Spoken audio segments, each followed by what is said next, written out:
In this course, we are going to learn how to create different drum elements from scratch. Of course, all the sounds we are creating are going to be of the electronic type, and for that reason, we will be staying away from using acoustic samples. Ultrabeat has the capability of loading in samples in each voice, but in this course, we are going to use the synthesis engine in Ultrabeat to create the sounds.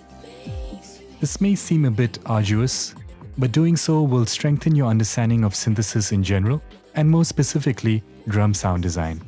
But of course, in a real-world scenario, you can choose to use samples or even a combination of samples with synthesized drum elements to get a unique result.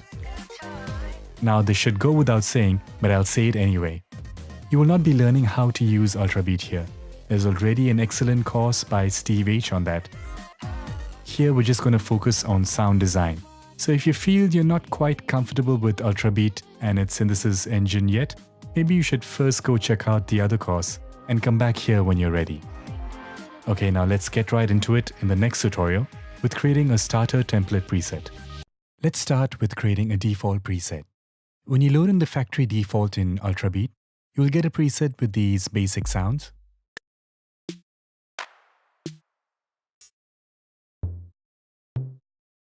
There will also be some patterns stored for the sequencer.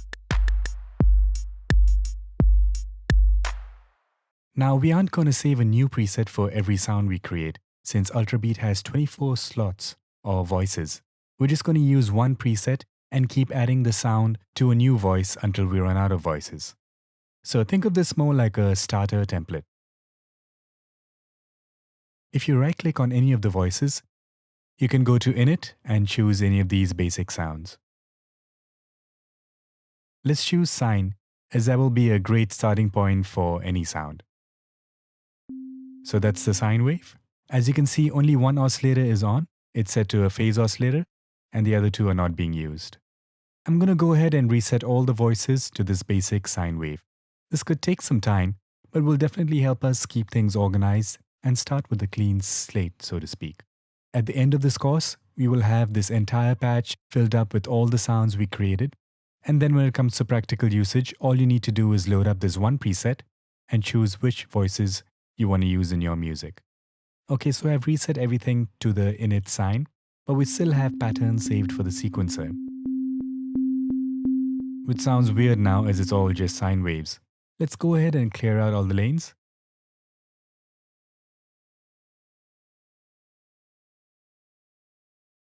Now there are multiple sequences, but we will just use this one page. The focus of this course is on sound design, not so much on the patterns. Okay, so now we have an empty pattern. Great, now all we need to do is save this one preset and we're done. One option will be to save it as a default, so every time Ultrabeat loads, this preset loads. But if you're not too sure you want to override the default preset, just go ahead and save it as a different patch. I'll call this starter.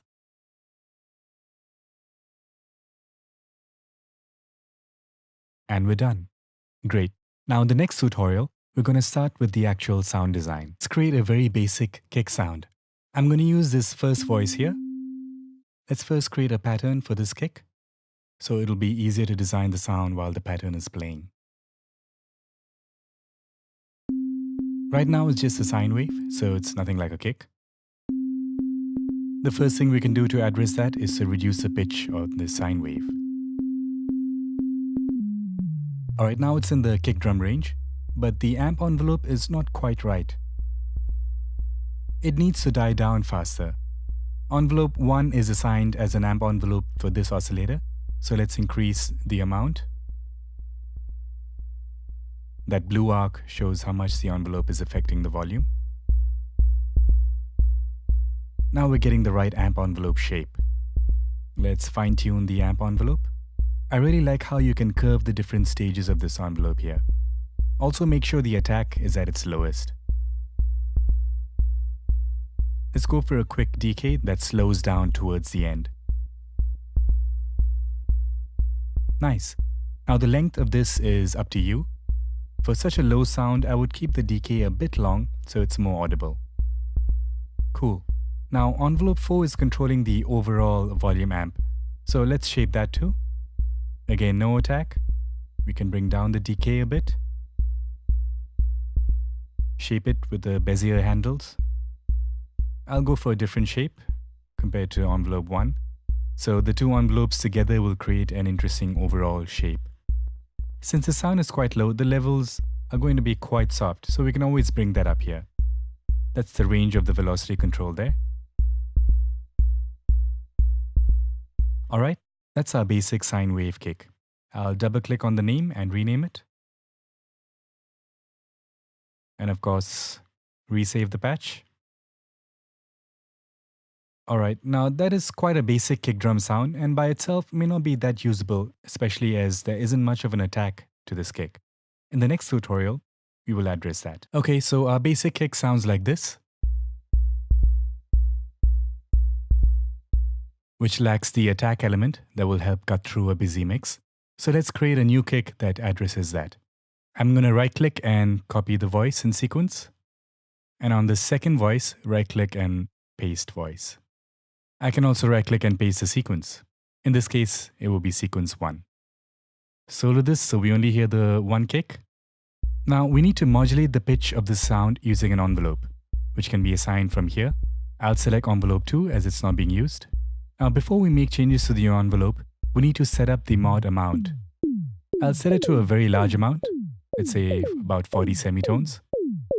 Sounds a bit cheesy, and you may feel like going for a smaller amount may work, but keeping the amount high and reducing the decay on the pitch envelope will give us the sound we're looking for. Making sure the attack is at its lowest, as you can hear that's not what we're looking for. Let's shape the decay on the envelope.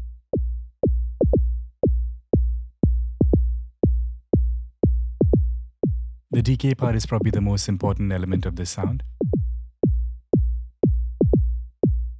That's pretty good. Now, the longer the decay, the more you get that techno kick sound. So to avoid it, keep your decay relatively short. Now going back to our basic kick, you'll notice a huge difference.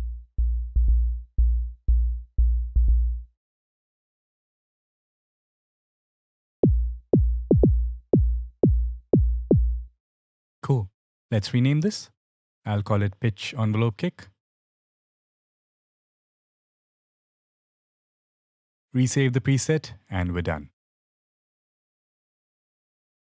Next, we look at changing the tone of this kick by changing its wave shape. I'm going to copy this voice onto the third voice as we will be using it as a starting point. The sequence is getting a bit boring, so I'll just create a new one. Feel free to create your own pattern here.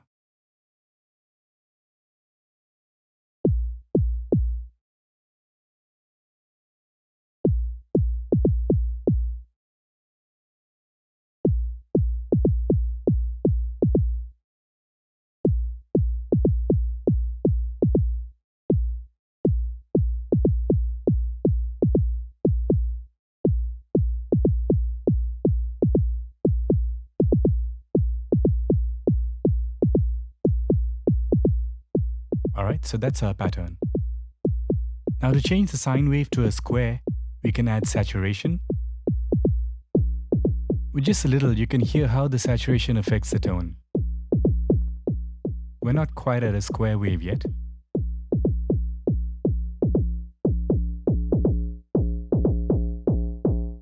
That's at maximum saturation. I would say it's still not quite the same as a basic square wave.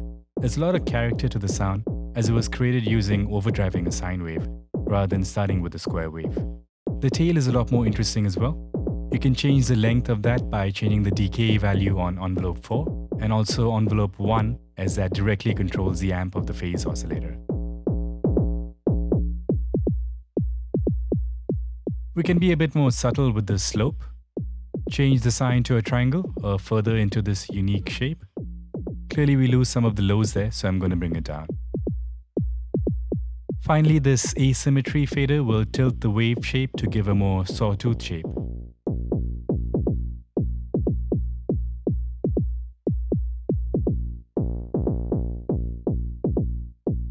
Interesting, but I'd like to have this for a short moment, so I'll choose envelope 3 here to modulate it in. Push up the amount,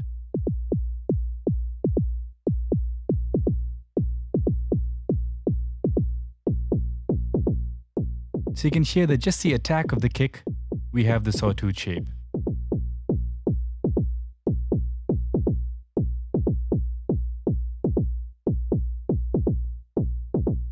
Let's add some saturation and some slope as well.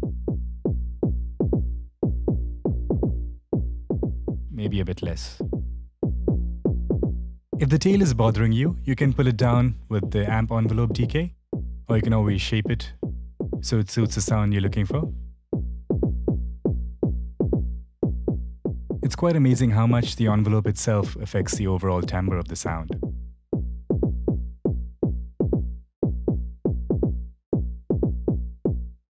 Cool. Let's rename this voice. I'll just add a 2 at the end there and save the preset.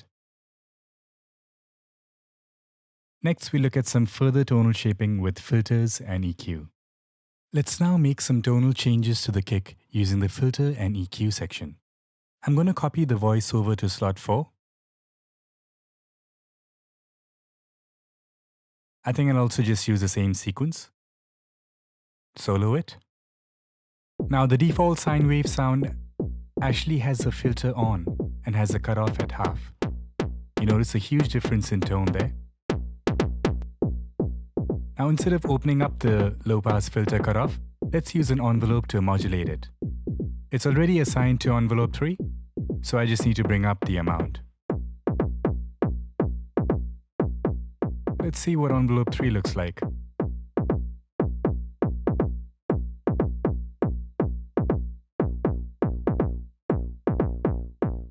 That longer decay sounds pretty good. No attack as usual. How about adding some resonance? Not bad. Maybe not that much though. Okay, let's bring the decay back down on that envelope. That's a bit better.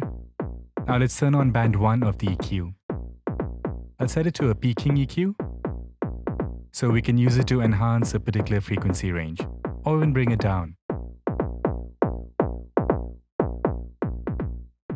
The range can be reduced with the Q control. I'm going to keep the bandwidth really low and push up the gain. The narrow Q gives it a very nasal quality.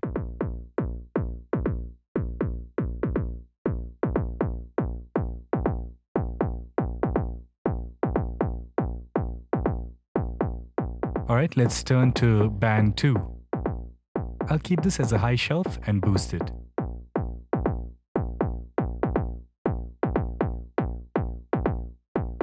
I do this a lot for kick drums to help cut through a busy mix. Pushing up the Q to really high values can lead to interesting results as well. That's pretty interesting.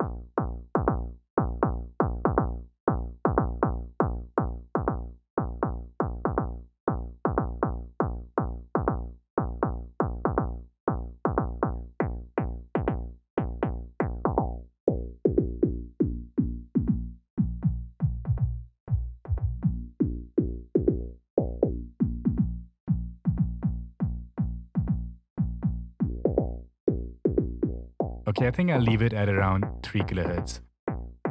I could maybe push up the filter envelope amount a bit more.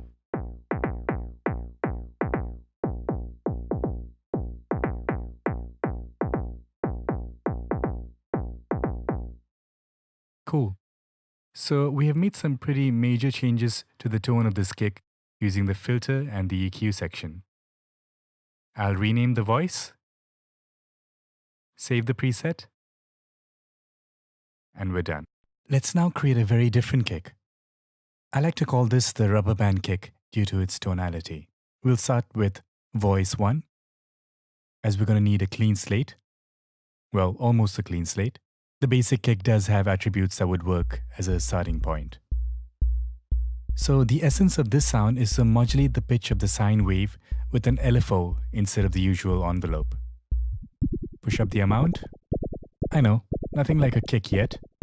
But when the LFO rate is pushed up really high, we get a very interesting tonal change. Let's bring down the bass pitch.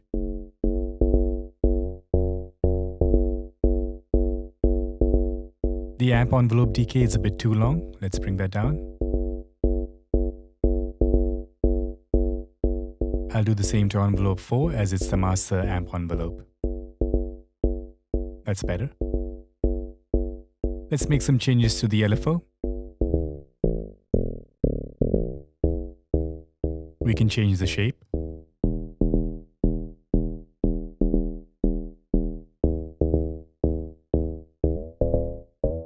The square sounds too tonal. I think sine wave works best here. We can reduce the number of cycles on the LFO so it affects just the attack portion of the sound. That's a pretty interesting sound. I'll reshape the envelopes. A sharp drop with a bit more sustain towards the end of the decay stage. Again, just using the Bezier handles to curve the decay. You should be able to hear the sub-frequency tail. It's more obvious with low cycles.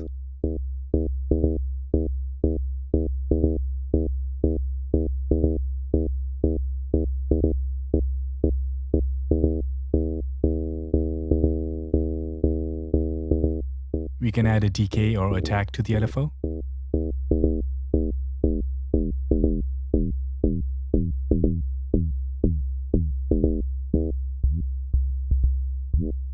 The attack sounds weird, but I think the decay works perfect. Maybe now you can see why I call this the rubber band kick.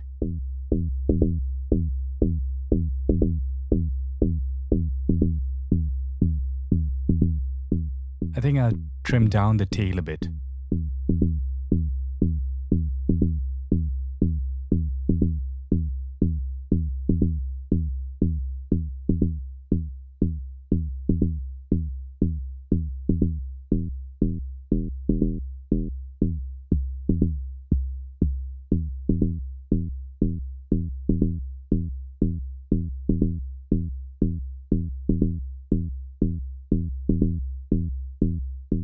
With higher cycles, you hear a more gradual pitch down.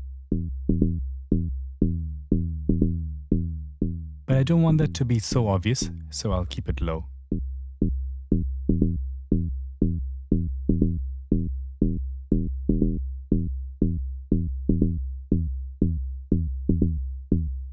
This sounds pretty good, but we can further change the tone of the kick with some saturation, slope, asymmetry, maybe open up the filter a bit more.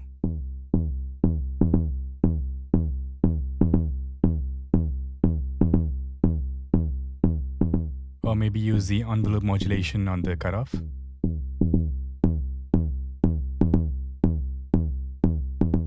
I like that. Make sure there's no attack on the envelope.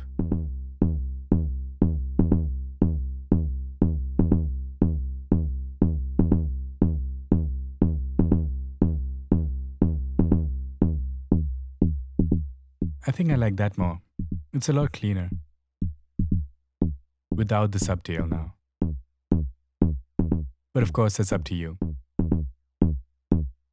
Some resonance maybe?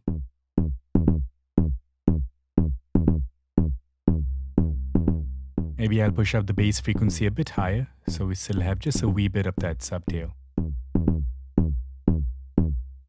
Cool. So that's our LFO modulated kick. Rename the voice. Save the preset. And we're done.